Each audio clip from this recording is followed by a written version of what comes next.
আসসালামু আলাইকুম। সাগর এগ্রো থেকে আমি ইঞ্জিনিয়ার মোহাম্মদ সাগর বলতেছিলাম।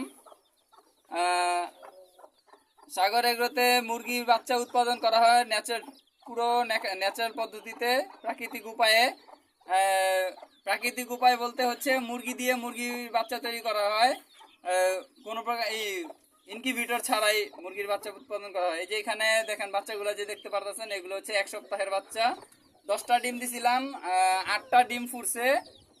আর 2টা ডিম হচ্ছে, 2টা বাচ্চা ইঁদুরে খেয়ে ফেলছে। এখানে মনে হয় এখন 6টা বাচ্চা আছে। আর আরো এখানে আছে, আরো দেখেন, দেখতে পারবেন।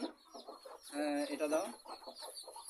এই যে দেখেন এখানে কতগুলো বাচ্চা ফুটছে। এই যে দেখেন, আল্লাহর রহমতে ইনশাআল্লাহ কিউট। এইখানে ডিম দিছিলাম 20টা, বাচ্চা ফুটছিল 16টা। কিন্তু এখন বাচ্চা মেবি আছে 11টা। আর ওগুলা হচ্ছে ইঁদুরে খেয়ে ফেলছে। ইঁদুর আমার অনেক ক্ষতি করে ফেলছে। ইঁদুর মারার জন্য, ধরার জন্য অন্য পদ্ধতি গ্রহণ করছি।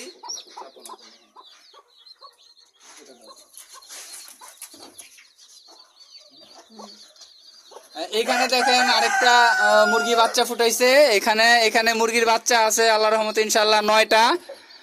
এখানেও ডিম দিছিলাম, 10টা ডিম দিছিলাম। 10টা ডিমের ভিতরে এখানে 9টা বাচ্চা আছে ইনশাআল্লাহ। একটা ডিম বাচ্চা ছিল কিন্তু মুরগি ফুটায় নাই, হয়তো যে কোনো একটা প্রবলেম ছিল। বাচ্চাগুলো এইগুলো আগে হয়ে গেছিল, ওই বাচ্চাটা ফুটায় নাই।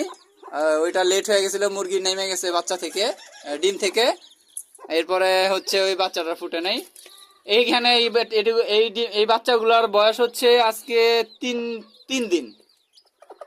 এই আছে এবারের মুরগির বাচ্চা। 3টা মুরগি আমি এখানে বসেছিলাম। 20টা, 10টা, 30টা, 40টা বাচ্চা দিয়ে ফুটাই দিছিলাম। 40টা ডিম থেকে আমার এই কয়টা বাচ্চা এবার ইনশাল্লাহ ফুটছে ইনশাল্লাহ। আরো অন্যদিকে আরো বসাইছি,